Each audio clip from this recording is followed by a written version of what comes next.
আসামে ধুবড়ী জেলার বালাগঞ্জ ব্লক কাউন্সিলের উদ্যোগে আজ যথাযোগ্য মর্যাদা ও গাম্ভীর্যের সঙ্গে পালিত হল 516তম বিশ্ব মহাবীর চিলারায়ের জন্মজয়ন্তী। রাজবংশী সমাজের গর্ব কামতা সাম্রাজ্যের বীর সেনানায়ক চিলারায়ের স্মরণে এই বিশেষ অনুষ্ঠানের আয়োজন করা হয় সোনাখুলি হরিমন্দির প্রাঙ্গণে। রাজবংশী কৃষ্টি সংস্কৃতি ও প্রাচীন নিয়মনীতি মেনে আয়োজিত এই অনুষ্ঠানে প্রথমেই বিশ্ব মহাবীর চিলারায়ের প্রতিকৃতিতে পুষ্পার্ঘ্য অর্পণ করে শ্রদ্ধা নিবেদন করেন উপস্থিত বিশিষ্ট অতিথিরা ও সংগঠনের সদস্যরা। সমবেত কণ্ঠে ধ্বনিত হয় শ্রদ্ধা আর সম্মানের বার্তা।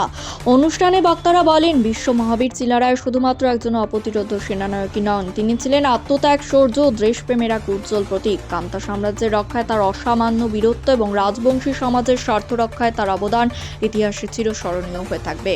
বক্তারা আরও বলেন, আজকের প্রজন্মের কাছে চিলারায়ের জীবন ও আদর্শ বিশেষভাবে প্রাসঙ্গিক। অন্যায়ের বিরুদ্ধে প্রতিবাদ, সমাজের প্রতি দায়বদ্ধতা এবং দেশের জন্য আত্মনিবেদনের শিক্ষা তার জীবন থেকেই পাওয়া যায়।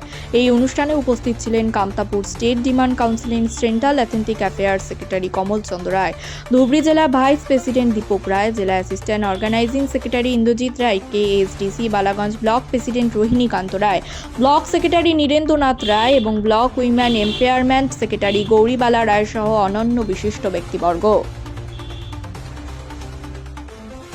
বক্তারা জানান, ভবিষ্যতেও বিশ্ব মহাবীর চিলারায়ের ইতিহাস, সংগ্রাম ও আদর্শ নতুন প্রজন্মের মধ্যে ছড়িয়ে দিতেও এই ধরনের কর্মসূচি নিয়মিতভাবে আয়োজন করা হবে। চিলারায়ের জীবন দর্শনকে সামনে রেখে সমাজ গঠনের আহ্বান জানানো হয় এই মঞ্চ থেকেই। ধুবড়ী জেলা থেকে খবর।